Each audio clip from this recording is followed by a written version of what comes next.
de declarar la ley marcial en el país. Eso significa que los militares tienen el control absoluto de todas las instituciones del gobierno, principalmente el Parlamento e incluso las zonas de frontera. ¿Por qué? Javier Romero, jefe de internacionales. ¿Cómo está, Javier? Feliz martes. Catiusca, ¿qué tal? Muy buenos días.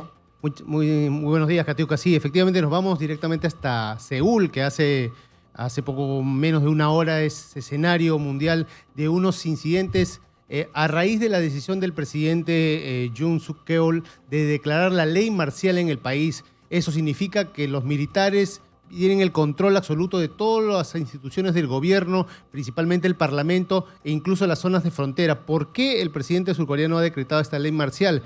Él ha acusado a la oposición de tener mucha cercanía con Corea del Norte, de generarle conflictos al no aprobar sus proyectos de ley. Tenemos en cuenta, Katiuska, que el presidente surcoreano no tiene la mayoría en el Parlamento. La oposición tiene el control de todas las decisiones y los proyectos que el gobierno quiera presentar.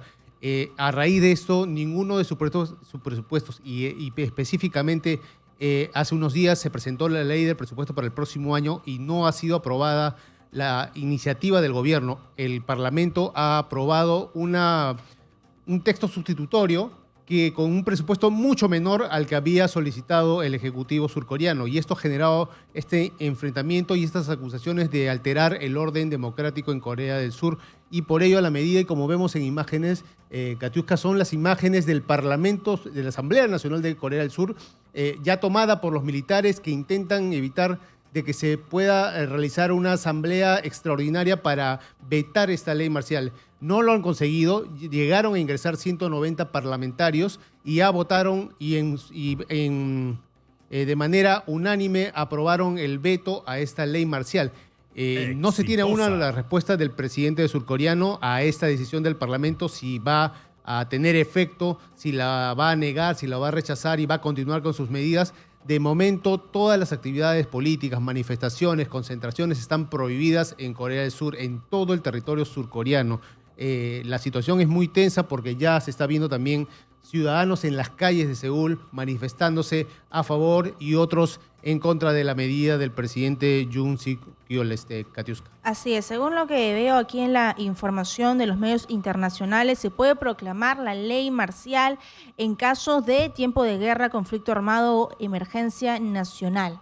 Esa es una emergencia nacional. Sí, es una medida, dentro de las normas surcoreanas, es una medida temporal, pero que se puede extender de manera indefinida según lo considere el presidente.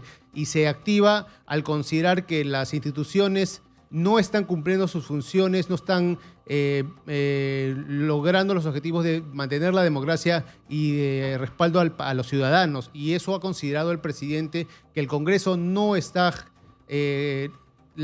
trabajando para el pueblo surcoreano al boicotear todos los proyectos que él presenta. Y esto ha generado este conflicto que ya ha desencadenado, como vemos, en incidentes, en enfrentamientos. En algunos momentos ya se está hablando incluso de diputados detenidos, autoridades locales, municipales también detenidas, que son opuestos al gobierno actual de Surcorea. Incluso vemos en las imágenes que la población también se está movilizando, que ha salido a marchar. ¿Eso qué significa para ellos, Javier, si hacemos una comparación con lo que podría pasar con nuestro país?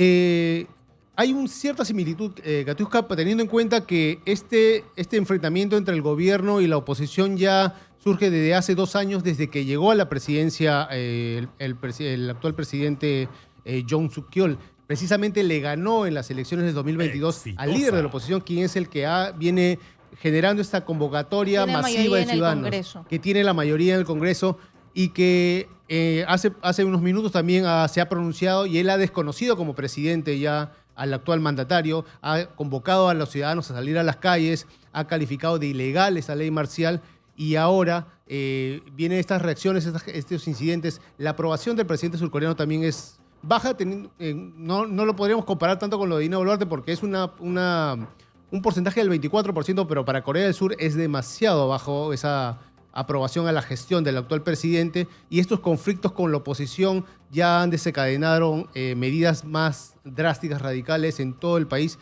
y eso lo están viendo del otro lado de Corea del Norte, teniendo en cuenta que las relaciones siempre han sido muy conflictivas en más de 60 años, y esta incertidumbre, inestabilidad en Seúl sigue siendo también monitoreada por otros países. El presidente Joe Biden también se acaba de pronunciar también y ha señalado que está en constante comunicación con las autoridades de Surcorea para saber cuál es la realidad que viven en esos momentos ahí. Y esperemos que eso no pueda ser una escalada de violencia, ¿no? En vista de que hay personas que se están movilizando en contra de esta ley marcial. ¿Hay una próxima conferencia de prensa? ¿Se ha anunciado algún pronunciamiento oficial? De momento solamente se han pronunciado las bancadas de oposición que acaban de culminar esta sesión extraordinaria de rechazo a esta ley marcial que de forma unánime dicen que es ilegal y que de esta manera han bloqueado esta medida para no afectar la estabilidad democrática del país.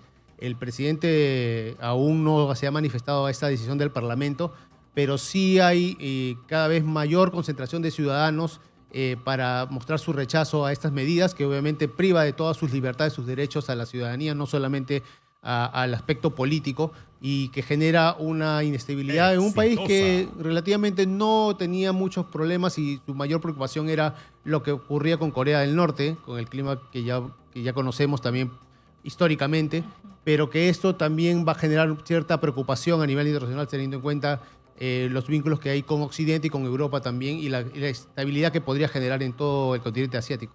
Muy bien, Javier, muchas gracias, Javier.